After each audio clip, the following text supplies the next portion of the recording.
Also, I work with the greatest team of people. Our HR department is awesome. In case y'all didn't know, HR department's the best. And I feel like we have an opportunity every day to make a change or make a difference in people's lives. And that's what this job is all about to me, is making a difference in people's lives. So I really appreciate you, Corey, for whatever you wrote to give me this. And I appreciate my job and all of you here and my team especially. So thank you. Congratulations.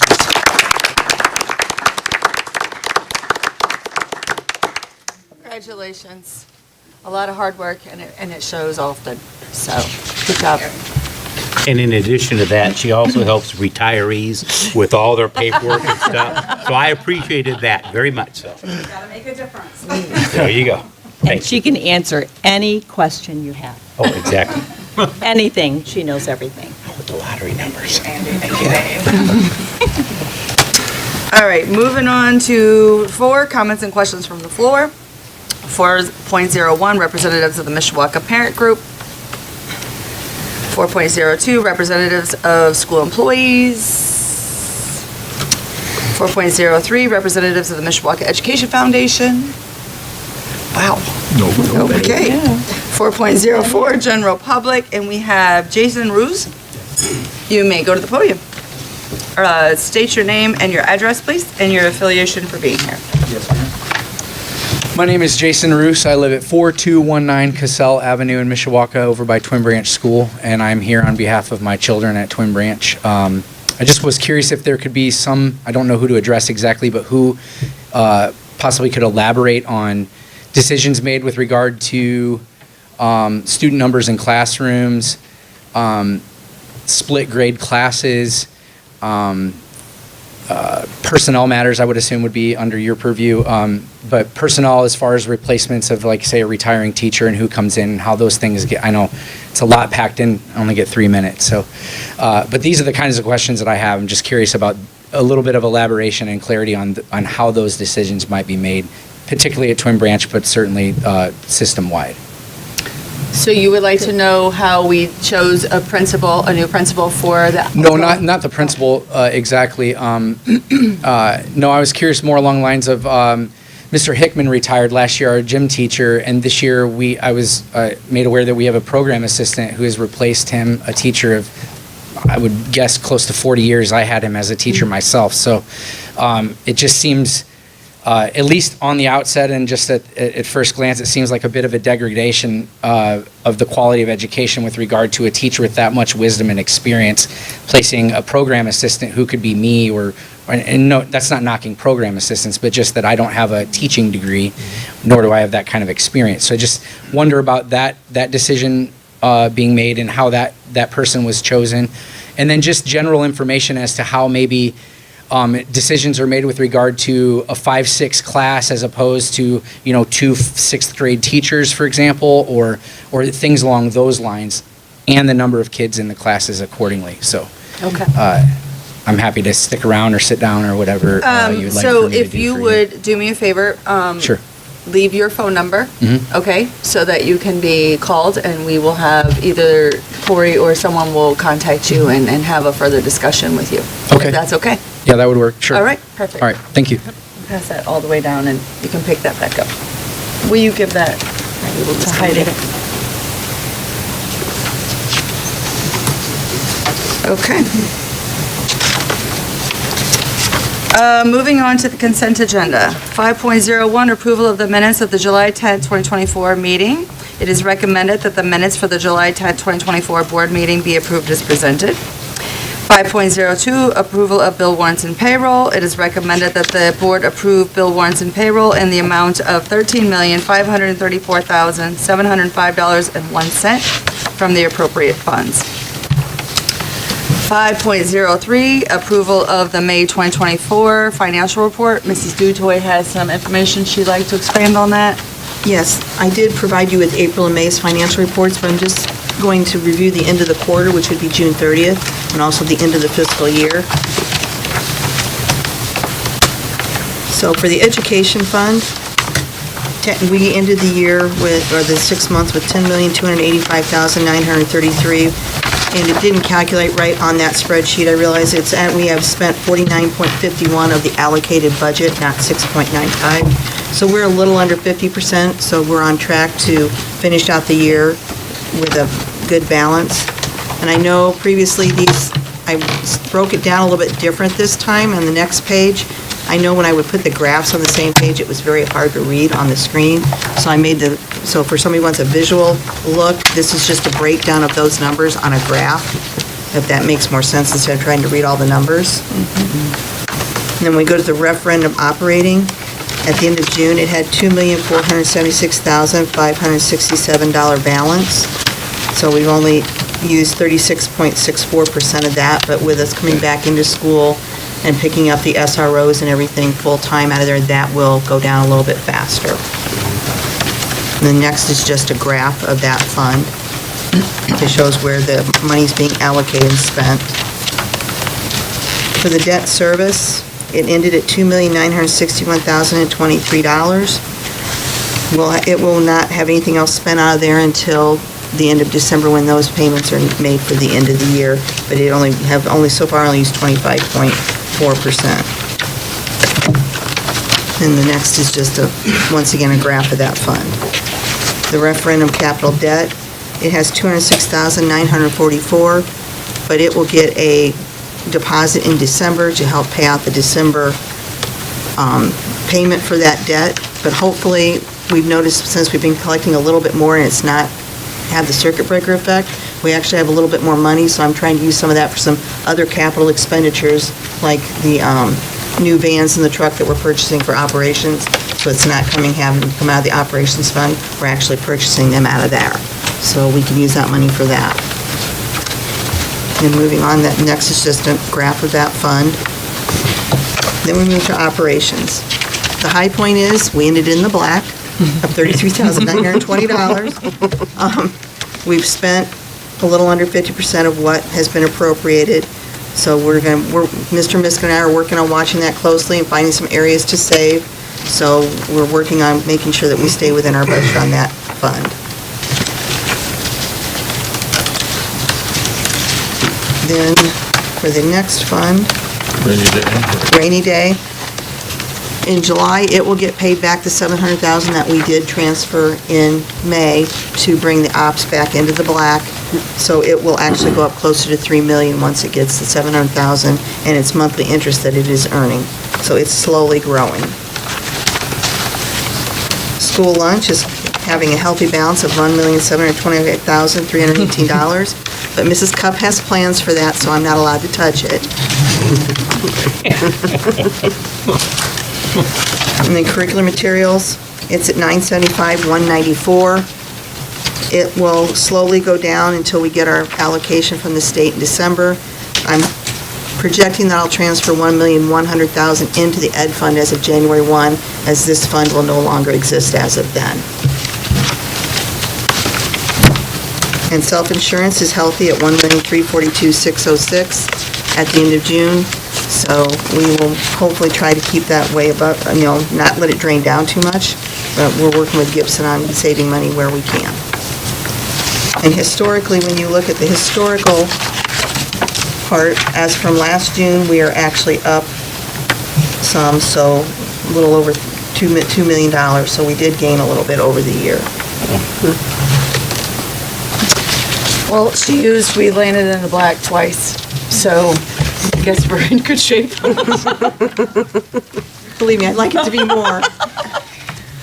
Thank you. Anything else, Mr. Chang? Yes, then I have for the 2025, this is sort of a budget workshop in case you have any questions about the upcoming calendar year budget. I just went through and on August 21st, I'll have a more of a detailed view, but I haven't been able to break it down line by line yet. But for the education fund, based on the ADM projected enrollments, I'm projecting that we will have a net basic grant funding after we take out our common school loan payments, they adjust for Medicaid, and our ed to ops transfers of $34,384,406 and some change. But that's just, but with all the other revenue that we expect to get for next year, we will actually have $34,788,406 and 37 available for education expenditures. And I'm looking at a 1% increase in salaries for all the employees for 24 and 25 until we see what the legislature does next spring with the budget. That could change depending on what they do funding-wise, but also it's depending on our ADM. We're hoping for a lot larger number than what I projected, but I'd rather be safe than sorry. Rather be able to add than have to take away. So the operating referendum, we're projecting revenue of $2,844,274, but that's going to pay for all the different items that I've listed of a salary and benefits for the different employees, wage increases, and then technology and hardware, and that covers all the SROs' salaries for this corporation. Debt service is $6,555,674.63. That actually is down a little bit from last year because of some debt falling off. So it decreased by $440,274. So that will help as we move forward with the HUMS project. The debt is falling off. The operating referendum capital is going to be $1,145,000. It went up $3,000 this year, but I'm hoping that be able to collect more of that. It'll give us a little bit more cushion to maybe spend on some other operating items. The operations fund revenue, we're projecting $1,176,043. It's down a little bit, but we're hoping I'm working with do the salaries first, and then with the expenditures, with the savings that we're trying to incur through operations, we'll be able to fit within that. If not, we will be eating into our cash balance, but hoping not to do that. The rainy day fund revenue will just be the interest earned, so it will definitely go up over $3 million by the end of 2025. But I've just allocated some things for not planning on spending it, but just in case, so we don't have to do the additional appropriations process that will already be set that we could spend out if we had to. If you have any questions, I'd be happy to answer them. Any questions? Very nice job. Thank you. Very detailed. All right. 5.05 is approval of the caveman statue. It is recommended that the board approve the donations of the caveman statue as listed and presented. 5.05, approval of donations. It is recommended the board approve the donations as listed and documented. 5.06, acceptance of conflict of interest disclosure. It is recommended that the Board of School Trustees accept the uniform conflict interest disclosure on behalf of the employees listed. 5.07, approval of the consent agenda. It is recommended that the Board of School Trustees approve the consent agenda. So moved. Second. Are there any questions or comments? All those in favor say aye. Aye. Opposed?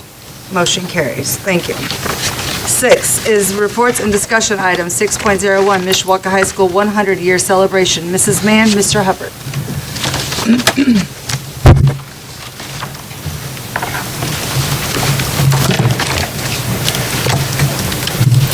Good evening, everyone.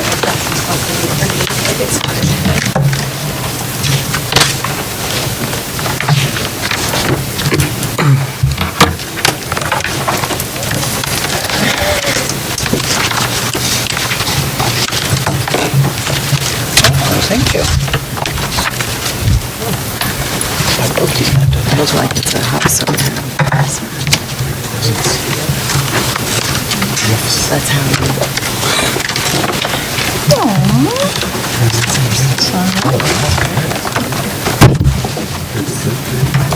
Is it your birthday? Not yet. Happy birthday. Happy birthday. I got some good stuff. Thank you.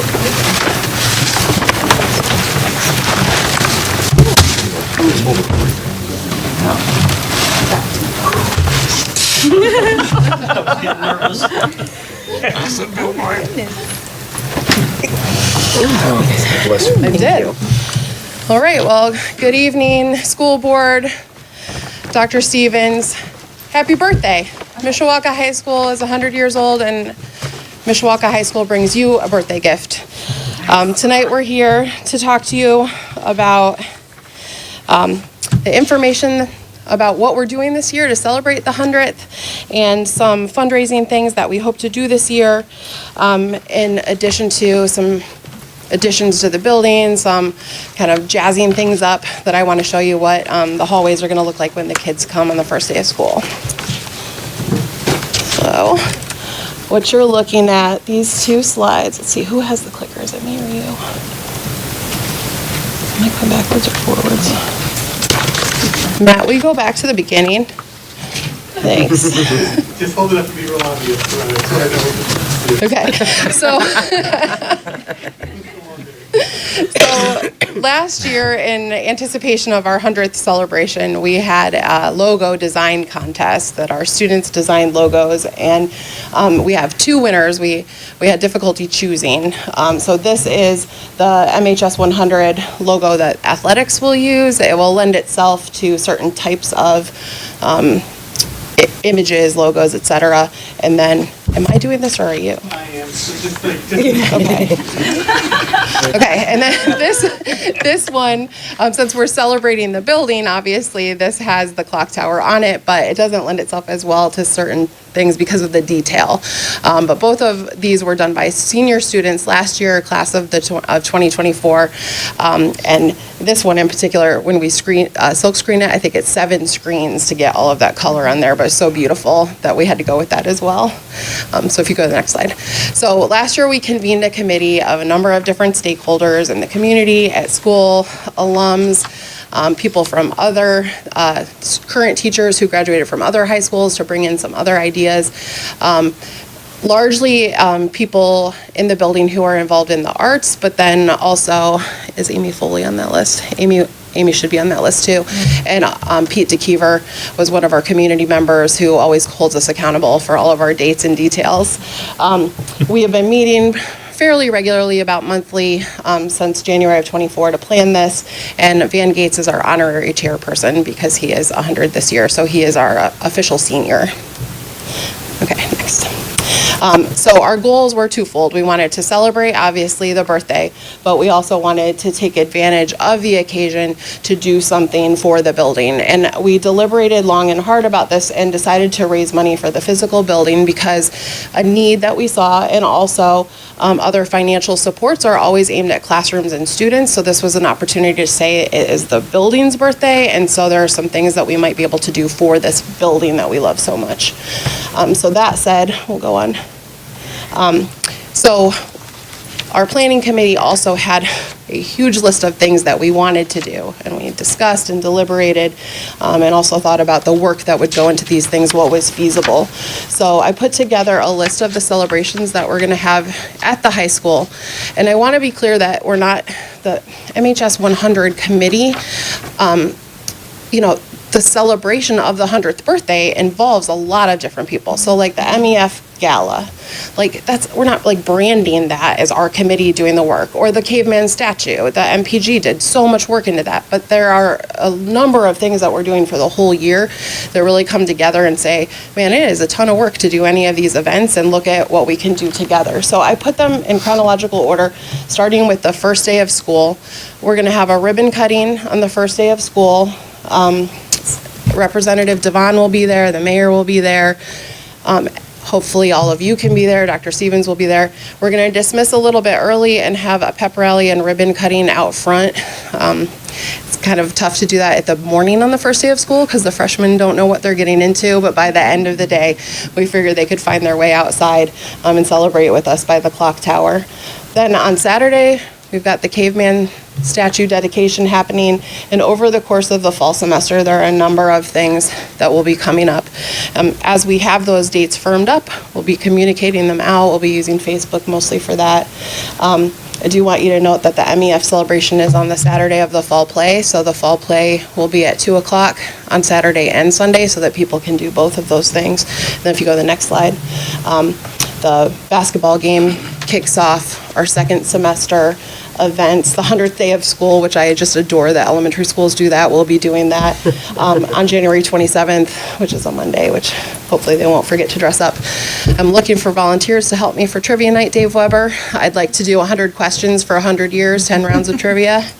And then the dates for prom and the celebration of the completion of the auditorium and the cafeteria come up in May, along with graduation is already set for June 8th. If we go to the next slide, one of the other things we're working on is dressing up the building. So the window displays in the main hallways have been a huge project for Victoria Mayon. She's been in for many, many hours this week, but she's been going through yearbooks, photocopying.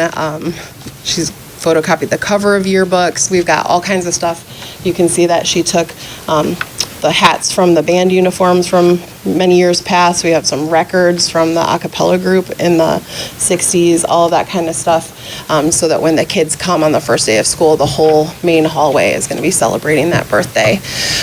We also have been looking into wayfinding signage. We did a lot of research into that, thinking about how we would do it, and it's going to, the bulkheads, as you move from different parts of the building, will have signage there letting you know, like IT hallway, fax hallway, things like that, cave that way. And then large wall clings that have the logos for the 100th, and then cavemen and the big M will be placed around it, as well as some posters that have the cavemen rock revisited on there. And then the exterior of the building is something that we also want to use to celebrate. So Dean's been doing a lot of work on some signage, and I'll let him take over now. First of all, I want to say that it's been exciting, because anybody who talks about the 100th year anniversary, first of all, they're just in awe. Like, man, that is just incredible. And then secondly, everybody's excited and everybody wants to pitch in. And the October event that the MEF is going to do, you just hear the meetings and just hear people talk about it, and it's like, this is going to be great. And the ideas just start popping. And that's exactly what happened with the interior, with the bulkheads. How can we improve it? How can we enhance what's such an incredible building? It's 100 years old, and this is the year. And you don't get a chance to get 100 years old very often, so we're trying to make the best of it. So tonight we bring you information about the MHS 100 fundraising campaign, and pending your approval, we'd like to bring you some of the ideas to the next board meeting for approval. And it should be noted that no tax dollars and so far no school dollars have been used, and we don't plan on doing that for any of these initiatives. So Jessica and Mr. Brew have done a great job leading the charge with the MHS 100 at the school, and as I said, so many ideas are popping out, and it reminds me of about 7 years ago when we brought the idea of the video board, and people were like, how's that going to work? It's a 1939 stadium, and will that fit in there? And we always want to do things that look right, that feel right, that have a purpose.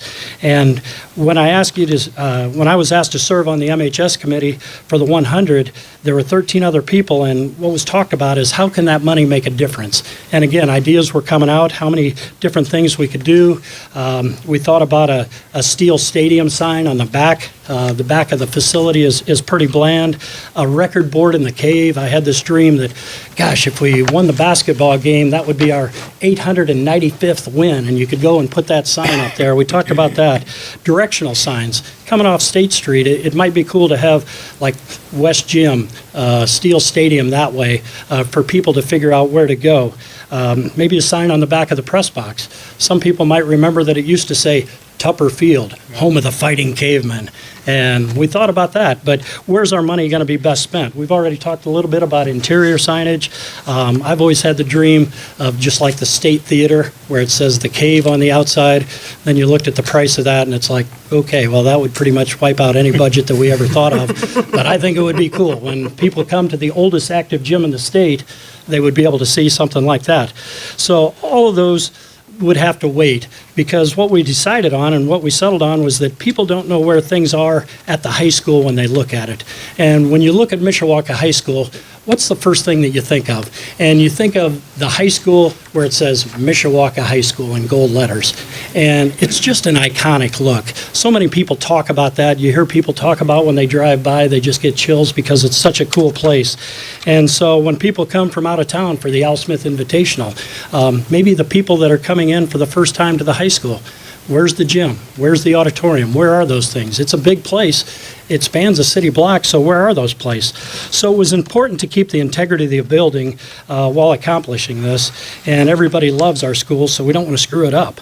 Now, one of my greatest compliments, I think, back to the cave was a few years ago. There was a class, a group that came in, and it was a family, and she said she had graduated 30 or 40 years ago, and she looked up at the cave and she saw, "Welcome to Mishawaka." And the lady said, "I remember that. That just always made me feel good when I came in here." Well, we put that up in 2018, and Ryan Sargent designed it. And it made you feel good because what it was we made sure that it was right. And we made sure that it looked good when we put it up there. We chose to work with Hayes Design, and Mr. Modlin, you can come through some of these pictures. I gave you guys the handouts. But what we decided to do was work with them because they had something that we wanted. And when the Morris Civic Auditorium had their 100th anniversary a few years ago, they had a big 100. It's 10 foot tall, and they were willing to work with us to put that on Mishawaka High School. And in return, we talked about doing some signage on the outside of the school, just like Mishawaka High School. Things like the natatorium, auditorium, cave, west gym. And then we talked about maybe getting something right above where the caveman statue is going to be on the west side of the school. And right now it's just bland. On the inside, we've got a beautiful stained glass window, and you're walking out and you see that big M, and it's just gorgeous. On the outside, right now we don't have anything. We've settled right now, and we would be looking for your approval on a maroon M. That's our block M. That would be our school colors. The thinking is that's the newer side of the building and the school colors, and that would welcome people on the way in. We had the idea of a gold M that would match the other letters on there, and you guys have an example of what the gold M would look like on there. It would probably be a little bit more expensive, but it would still work. Now, the cost, as you see, coming up on this next slide, to use the MHS 100 signage for the year, to put that up in August and take it all the way through the school year would be just over $7,000. The original price was more than that. We were able to work with them, found out that Edward Hayes' wife went to Mishawaka, and that was a big plus for us to be able to work with us. All the designs, all the things that they did on the paperwork usually would cost thousands of dollars, and they've done that for free to us. So the fundraising would go through the Mishawaka Education Foundation, and the MEF did vote upon that and did approve that the fundraising could go through there for the MHS 100. And similar to Beat Bash, this was thought out, vetted by a number of people, and we'll certainly take questions and talk about it as we look for approval at the next board meeting. We expect a variance to be approved next week by the city of Mishawaka, and the MHS 100, the 10-foot tall sign that says 100, could go up in the next week or two if we wanted to be able to do that. The drilling for that would go into not the bricks, but into the mortar, so the holes would be there, so that could be filled with mortar at the end of the day when we took it down. Now, the individual letters, we're looking at possible raceway to where each individual letter wouldn't have a number of holes, but could we have something that would go up to take fewer holes on that? But again, that's something we're looking at with Hayes Company. Originally, we were just planning on putting the letters up, but it's been brought to our attention that the high school is looking at getting on the National Register nomination, and that was the first that I had heard of it, so that's a good idea to look at that. So you see the total that's up there. If you have questions about the individual letters, how much they are for the cave, we have those broken down as well. So, I'm not sure if you have anything else before we do. Yep. So we also want to be able to share the celebration with the community, and we want to make sure that our students can afford Mishawaka swag. So we spent a long time, I actually spent too many hours trying to figure out how to have Shopify. I was like, I can figure this out and I can find a manufacturer and I can drop ship it, but I can't. So then I found out that we have a company in town that does this, surprise, and it's Tops. Mark Gardner is the owner, and he's been working closely with Chad and I, and Mrs. Beppe has also been involved. They put together an online store for us at no cost to us, and basically anything in his store that I liked, or that Clara liked, or that Chad liked, he said, oh, we could do that. So you put it on the store, and if somebody wants to order it, they'll make it. And if they don't sell any, it doesn't matter. There are a few things that we would have to buy a minimum order for, and one of the things is the full colored logo design on the t-shirt. So we would need 72 minimum order. So if you're interested, let me know. We have somebody very local. He can turn around in a couple hours to do steel tumblers and mugs. He has a laser design business. So one of the things I liked about this is we're keeping it as local as possible to support our local economy. There's someone who does some kind of burning. I'm not really sure what exactly it is, but they're cork coasters that he can burn that into, and they're really affordable. So when I was talking to Mark about pricing, one of our priorities from day one was making sure that students can buy the stuff. So the least expensive thing on the website is a Post-it note pack, 25 Post-it notes for $1. We got scrunchies for $2.50. And then the most expensive thing is a sweatshirt. We have cheaper sweatshirts, but we also have the Nike brand because somebody cares about it. And so if you want that, it'll be $75 or $80. The markup on the items, we decided $4. So we're not going to fund signage, obviously, with a $4 markup, but I think it's important to advertise our school and get it out there into the community and make sure our students can afford to be proud of the school that they go to and wear the colors. So that was the way that we went about this particular thing, and Mark's been really great to work with. If you have any questions about this, or if you want a camp chair, let me know, because we can get other stuff on the store as well.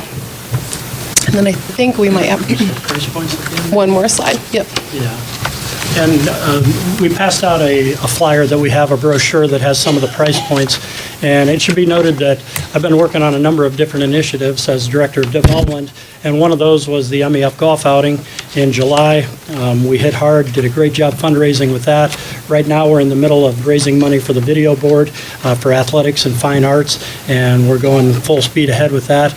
There have been a couple donations come in for the MHS 100. Those haven't taken anything away from what we're doing with some of those other initiatives, though.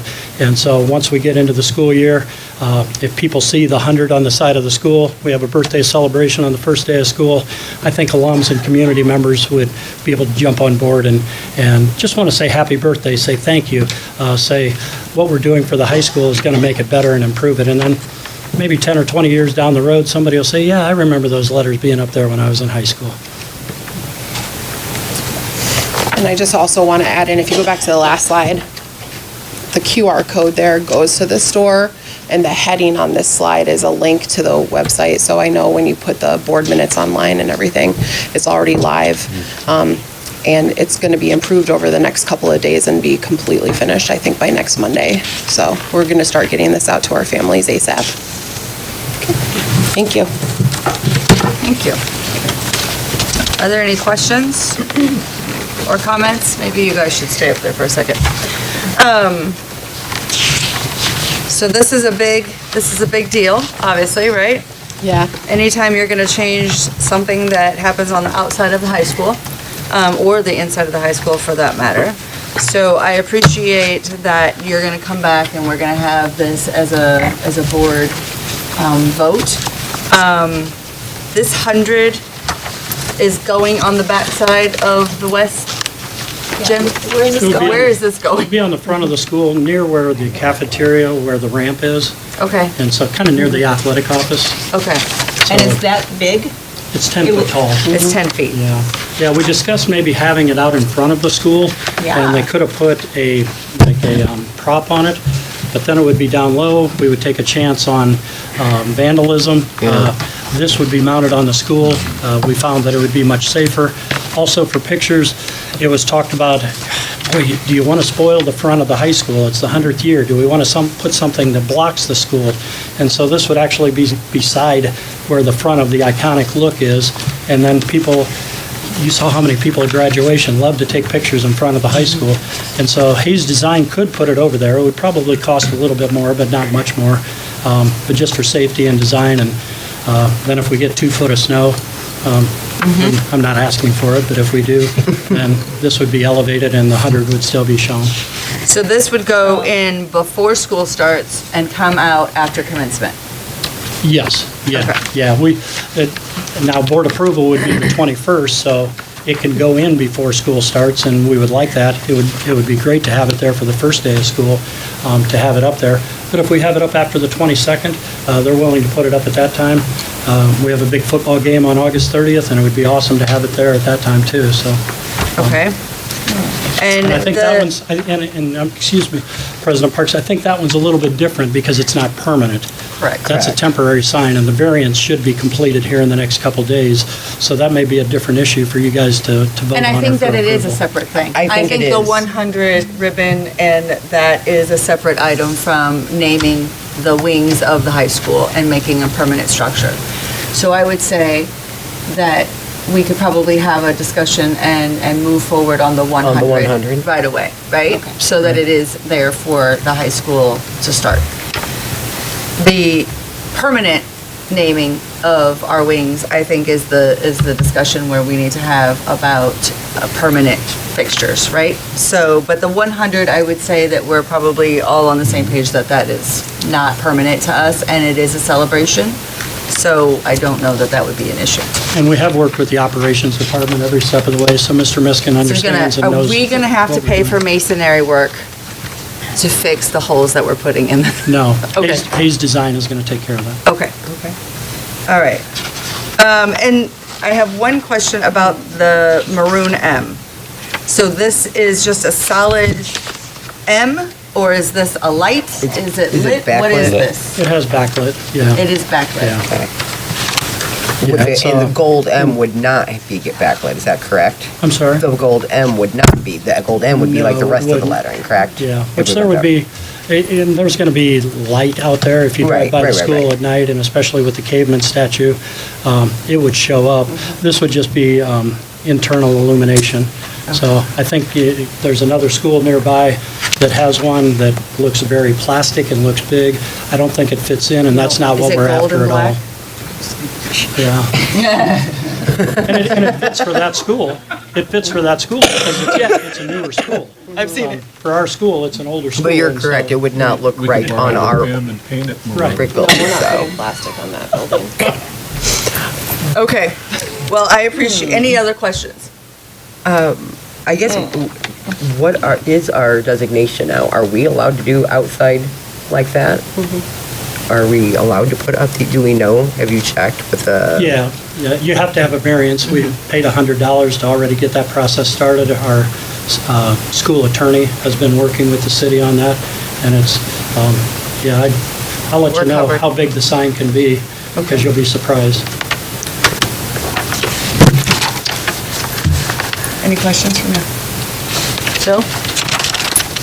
Okay.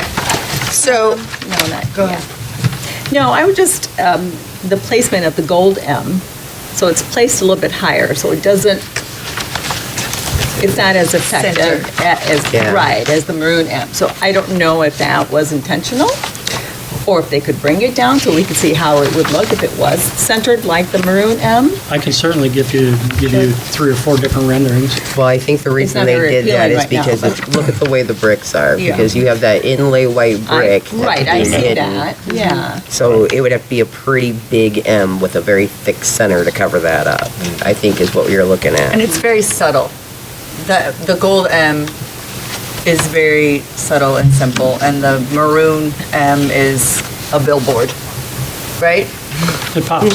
It pops. Yeah. So I think the difference between the two are drastic, right? So the gold M follows the motif of the rest of the wording on the school, and that's a billboard. So I think And that and the is. white around it, you'll notice the white around it. When you put just maroon on the brick. Yeah, you're gonna lose Yeah. it. Fades You off. lose it. Right, Sure. yeah, you lose Yeah. it. Okay. And then the gold lettering on the cave and the different wings with the historic designation, is that an issue Would that- with, because that would change the original or whatever, or is add to it, obviously, but, At this point, it's not. okay, it's not an And issue. it's not designated as Okay, a historic perfect. building. And so, in the font, interestingly, we spent a lot of time trying to research the font. Our teacher, Christopher Penzinek, he's a typographer.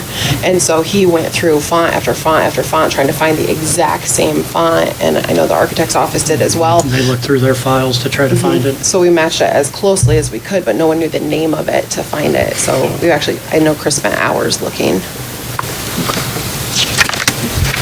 Okay, well, I appreciate you guys bringing this to us, and like I said, I think the 100 is not an issue because it's not permanent, right? So, I think we can get that up before the first day of school, which would be outstanding. yeah, I would say that is Yeah. probably all of our decision to do so for that celebration. So, but the rest of this, we will take under advisement, and we'll see you back on the 21st. Okay, thank you very much. Thanks. Okay, moving on to 7, which is Human Resources, 7.01, Personnel Report, Mr. Levon. Thank you, President Parks. This evening, we're recommending the appointment of 4 certified positions, 8 classified, and 4 extra duty assignments. Additionally, we are seeking your approval for the employment of 4 certified and 5 classified positions to wrap up our summer school programming for the year. Additionally, I'd like to take a moment to recognize a transfer that we have listed on this evening's personnel report, and that is in Miss Clara Beppe as Mishawaka High School's newest assistant principal. I want to quote some of the message that Mr. Brew shared with his staff at the high school just yesterday via email, and quote, Clara has been an invaluable member of our faculty, teaching various social studies courses and leading Beyond the Cave initiatives with great success. Her dedication and expertise will undoubtedly make her a wonderful addition to our administrative team, end quote. And I think that Chad captured that very well, and we are fortunate to have Clara, and we are so excited for what the future holds for her and for us, right? To quote some of the process that took place when we offered her, I think it's not only a congratulations to Clara, but it's a congratulations to all of us. And so we're pretty pleased with that. So I'd like to congratulate Ms. Beppe on her pending appointment this evening, and then we'll invite her to the podium to make a few remarks following the vote. But as always, happy to answer any questions, but recommend the board approve the personnel report dated August 7th, 2024 as presented. So moved. Second. All those in favor say aye. Aye. Opposed? Motion carries. Ms. Beppe? Congratulations.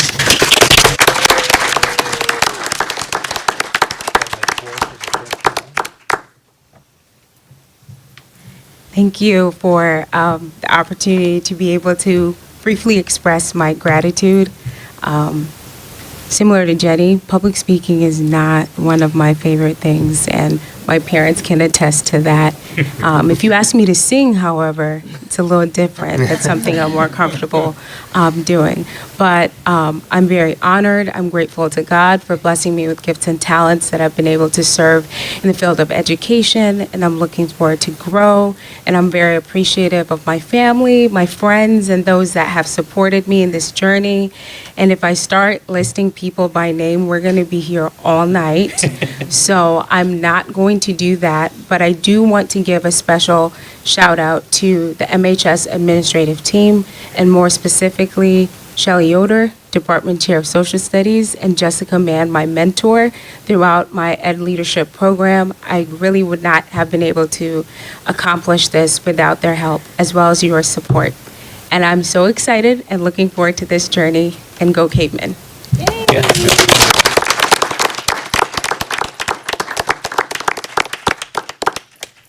Congratulations, and we are so excited. And what a great fit, and I can't wait to see all the things that you accomplish. So.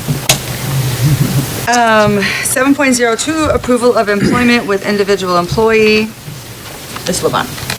Thank you, President Parks. Pursuant of Indiana Code 10-13-3-39, it is recommended that the Board of School Trustees approve employment with the individuals listed in the administrative content. Is there a motion? So moved. Second. It's been moved and seconded. All those in favor say aye. Aye. Opposed? Motion carries. Thank you. 7.03, approval of the 2024-2025 School City of Mishawaka Employee Handbook. So fun. Mr. Labange. Love it.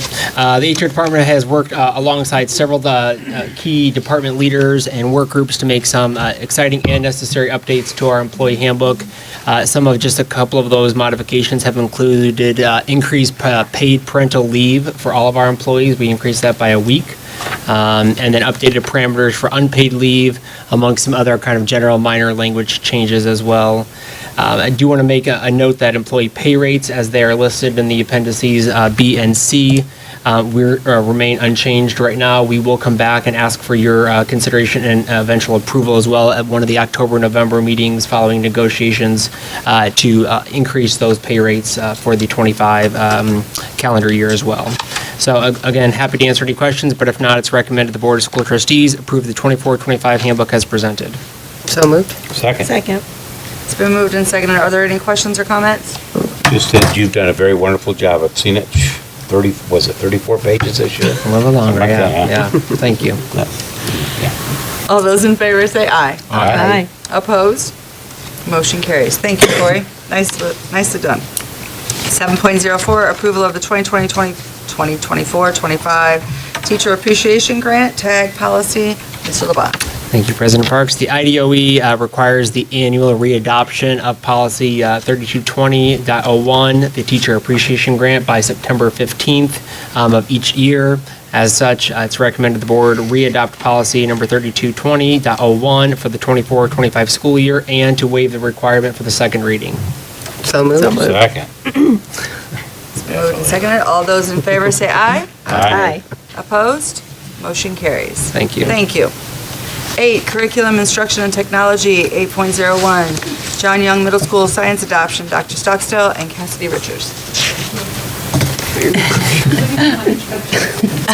That introduction is coming right now. All right. Good evening, President Parks, Dr. Stevens, members of the board.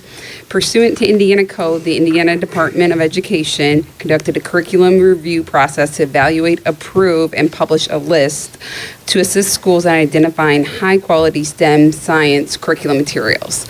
This evening, Ms. Cassidy Richard, who is our department head of the science department at John Young Middle School, is going to talk about that adoption process at the middle school and reviewing that list that was published by the Department of Ed, and then move for the adoption of a new curriculum for our middle school. And here is Ms. Cassidy Richard. Thank you, Dr. Stockstill. Good evening, everyone.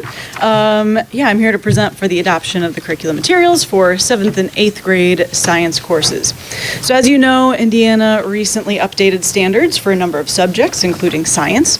And the new standards are much more rigorous than our previous set from 2016, and they require students and teachers to approach our learning from 3 dimensions, which would be the scientific and engineering practices, cross-cutting concepts, so like connecting ideas across disciplines, and of course the core scientific ideas. So in response to these new challenges, we looked at programs from a dozen or so different companies, and in the end we felt that the Elevate curriculum provided by Savis would lay the best foundation for both teachers and students. So one component that we were looking for in the new curriculum was a robust physical textbook. We know how important literacy skills are for our students, and in order to build those skills, they need to be reading. So interestingly, many students actually love the days in class when they can keep their Chromebook out of the way and just work with paper and pencil. And so having that set of classroom textbooks will allow us to have those days where we minimize those digital distractions so we can really focus on the task at hand. While the physical books will likely be the way that most students are going to access the text, Savis also provides an e-text version of the book, which is going to allow accessibility for students who need a text reader, who need translation into different languages, or help pronouncing some of the difficult vocabulary, or just access to the text outside of the classroom. Another component of this curriculum, which we're really excited about, is the large library of hands-on labs and the materials that are tied to all the lessons throughout the program. Students get so excited on the days when they walk into the classroom and see materials set up for a lab activity. But in addition to being fun, labs allow students to put into practice the concepts they're learning about in class. And these hands-on activities will help them to build skills that will benefit them both in and out of the classroom. As science teachers, we know the importance of labs, but activities like this can be difficult to plan, purchase for, and manage logistically. So having these resources provided by SAVIS will allow us to be more confident in our ability to carry out these activities successfully and allow us to do them more often throughout the school year.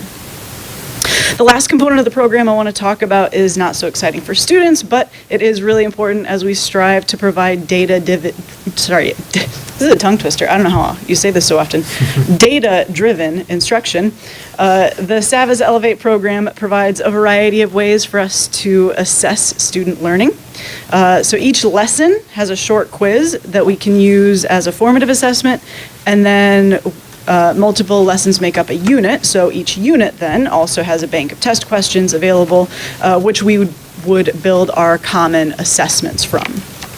So each question in both the lesson quizzes and the unit tests are assigned a depth of knowledge level, so that we can be sure we're assessing students for more than just recall. And then, of course, the questions are also tied to the standards so that we can easily compare our data during our data dive meetings. In addition to these traditional assessments, one thing I'm excited about is that the Elevate program provides labs designed to be used as performance-based assessments. And we haven't had a chance yet to discuss as a department how we would use those performance-based assessments, but I'm excited that we have the opportunity to allow students to demonstrate their learning in a variety of ways. So in summary, the science department has a lot of new challenges to meet in order to prepare our students for their next steps in high school and beyond, and we feel that the materials provided by the SAVIS Elevate curriculum will lay a great foundation for us to meet those challenges. So at this point, I'd like to open the floor for questions or comments. I have a quick question for you. With the elementary, with the project Lead the Way, do you see students coming into the middle school a lot more prepared for science, et cetera, and experiments and things? Unfortunately, not a ton lately, I would say. So I've been teaching at John Young. I think this would be my 8th year. So I've been 7 years in. And we continue to see that there's foundational skills that are there, but they're also missing a lot. The use of lab tools and the scientific method is a little bit lacking, but it's because the elementary teachers just struggle to fit that into everything else they have to do. We can't blame them. They have so much math and English they have to do that we understand that science takes the back burner. I would say the students in the deep programs show a lot of great science knowledge that they come into us with. But otherwise, I think we could do better. All right. Any other questions? Okay. Is there a motion? So moved. Second. So we move to second, and all those in favor say aye. Aye. Opposed? Motion carries. Do I have to say You're the last fine. thing? No? Okay. One aye. They're looking at me. All right. Oh, it's the Mr. Miskin show. 9 points, business and operations, 9.01, approval of the revised updated contract for masonry work at Patel Elementary School. Mr. Miskin. Good evening, President Parks, Dr. Stevens, ladies and gentlemen, Board of School Trustees. The Operation Department requests permission to enter into the agreement with Midland Engineering for the roof repair / masonry project at Patel Elementary School. We use TIPS Cooperative Purchasing to seek quotes for roof repairs and masonry repairs for this project. The wrong quote was used at the board meeting on June 12th, 2024, as it should have been Midland Engineering and used C&S Masonry's quote by mistake, as C&S Masonry is a subcontractor. Work is still scheduled to be completed by the fall / winter of 2024. The quote provided by Midland is attached. The funding source is 2022A bond sale. With that, it is recommended that the Board of School Trustees approve the quote provided by Midland Engineering for roof repairs and masonry repairs at Patel Elementary School in the amount of $214,600. Got a question. 1H, it says, wash all new mortar and apply water repellent to the masonry. Is that just the new, or is that the whole building? They're doing the whole building. We had a progress meeting yesterday, and I verified that. They just felt that as an extra measure, I mean, they're 99.9% confident they've fixed the leaks there. They just want it as an extra measure. Okay, very good. Thank you. Is there a motion? So moved. So moved. Second? Any other questions? All those in favor say aye. Aye. Opposed? Motion carries. 9.02, approval of the John Young Middle School masonry and roof repair. Mr. Miskin. Yes, it's me again, President Parks, Dr. Stevens, ladies and gentlemen, Board of School Trustees. The Operations Department requests permission to enter into a contract with Midland Engineering for roof repair and masonry work at John Young Middle School. We use TIPS Cooperative Purchasing to seek quotes for roof repair through Midland as a construction manager for this project, and Zilkowski Construction as the masonry contractor. Work is scheduled to be completed by fall/winter of 2024. The quote provided by Midland Engineering and Zilkowski Construction is attached. If approved, the funding source will be from a bond sale of 2022A. It is recommended that the Board of School Trustees approve the quote provided with Midland Engineering in the amount of $246,600 as presented. Is there a motion? Make a motion to accept it? Second? Second. What are we? Hold on, question. Yeah. Looking in here on the actual, is there a proposal? I see contract price is $248,600 and we have $246,600. We're off by $2,000? Anybody else notice this? What are you looking at? Midland's contract. Yeah. Page 2, contract price says $248,600. Right. And we are approving $246,600. Where's the difference there? Page 2? Of Midland's It might be a contract. typo. It might be the agenda. Oh, here we go. That's a difference if we're approving it, guys. We need the right number, don't So we? it should be 248.6. Correct. You're welcome. Thank you. But you're only getting 246. Misty Toy. Well, I have a question since we're talking about this. Okay.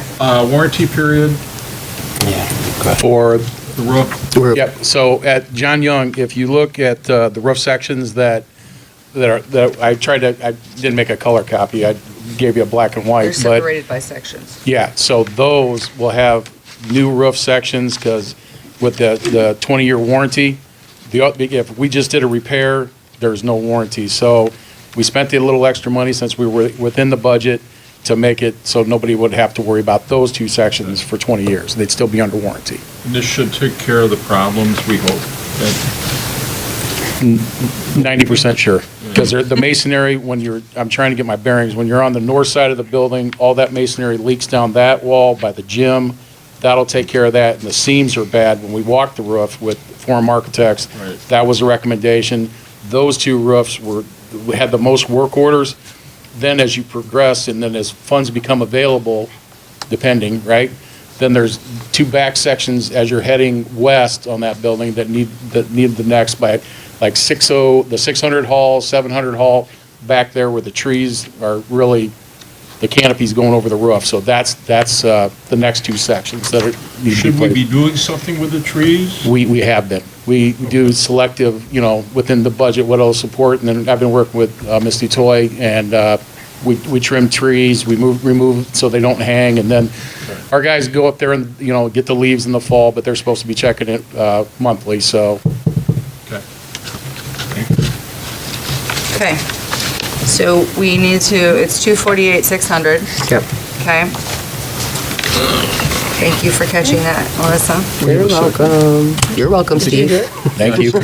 Oh, okay. Yeah, My so bad. it's been moved and seconded. All those in favor say aye. Aye. Opposed? Motion Oh, that's carries. right, you did. Thank you. 9.03, approval of the Patel School glass replacement. Mr. Miskin.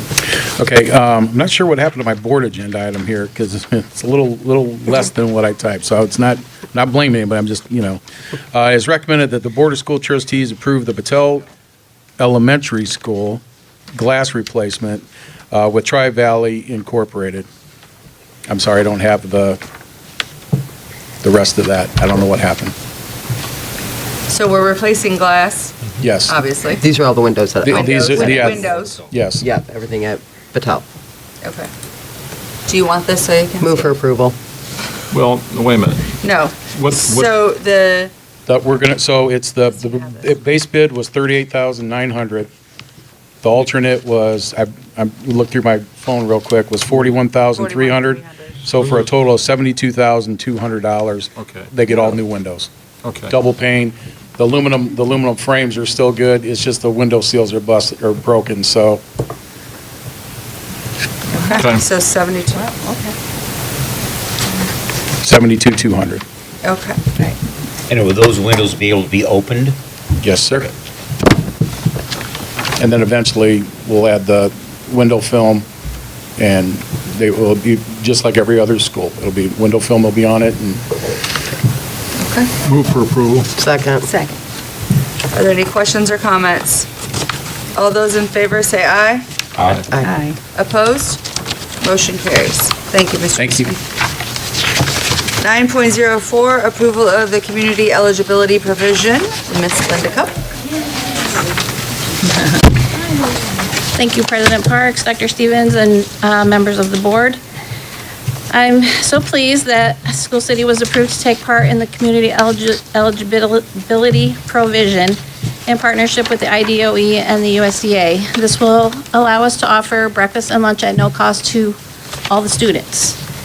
The CEP is an alternative to collecting, approving, and verifying household eligibility applications for free and reduced price eligible students in high poverty local education agencies participating in the National School Lunch and the School Breakfast programs. For a school to be eligible to use CEP claiming, there must be one school or a group of schools having an identified student percentage of 25% or greater as determined by April 1st. Claiming percentages are calculated based on the ISP times a USDA multiplier. I'm happy to answer any questions. And if there are none, I recommend that the Board of School Trustees approve the implementation of the CEP programs. Move for approval. Second. All those in favor say aye. Aye. Opposed? Motion carries. Thank you very Thank much. you. What a This fantastic is thing amazing for our for our students. families. That's amazing. 10 is policy updates, 11, which is nothing. 11 is superintendent's report and action items. Dr. Stevens. Thank you, President Parks, and I just want to note that I did tell Mrs. Cup that was probably going to be the most popular item on the board agenda tonight, and I was correct. Everybody's always excited to be able to offer and be a part of offering free lunch and breakfast to our students. That's very cool. So really just a few items to discuss and bring to the board's attention tonight. No action items to vote upon. First of all, we had today the new employee orientation, and that's going to continue for the next several days throughout the week. But just want to report it's a refreshing event to see the new employees come to School City. And of course, a special thanks to everybody involved to make that event happen, especially the fine folks that were recognized tonight in the Human Resources Department, led by Mr. Laban. Next up, and it may be along with the, no, it's not in the other board information. The first teacher workday is quickly around the corner, but we look forward to hosting teachers for their first day back to school on Monday, August 12th. So the few teachers in the room, clock is ticking. We'll see you on Monday back. And then the first day of school is going to be Wednesday, August 14th. We certainly look forward to a successful school year. And as a reminder, all Indiana schools are going to be placing a renewed emphasis on student attendance. Director of Student Services, Mr. Dave Troyer, is taking the lead on that for us at School City. But we'll be working with our families to encourage continued improvement on this issue as well at School City. And then last but not least, a reminder about enrollment. If families are still interested in enrolling or learning more about attending any one of our schools, we encourage them to visit pickmishawakaschools.com, and we'd love to have them be part of the School City of Mishawaka family. So with that, President Parks, that concludes information I have. I'm happy to entertain additional questions you or the board may have. But if there are none, I turn it back over to you. Thank you. I would like to say a couple of things before we get to the end here. On August 17th at 12 o'clock at Mishawaka High School, we're unveiling the statue in honor of Mike Faulkner and his vision to see him stand outside of our high school. So I welcome anybody who would love to attend to come and watch that. The other thing is we're a week away from school starting, and I would just encourage you to enjoy this last week. And the fun will start, right? Every year, it's a new beginning, and it's a new set of goals and expectations, and sometimes step backs. But I am encouraged today, after meeting the new teachers that are coming on board and having all of our senior staff, that we're going to be in a good place when school starts. So, and to all of the new positions, Mr. O'Hare, obviously, and Ms. Pepe, and everyone else who's starting new places, good luck, and you have all of our support. 12 is communications. 12.01, public announcements. The next meeting of School City of Mishawaka School Board of Trustees is August 21st, 2024, at the Administration Center. If there is nothing else to come before the board, then this meeting is adjourned.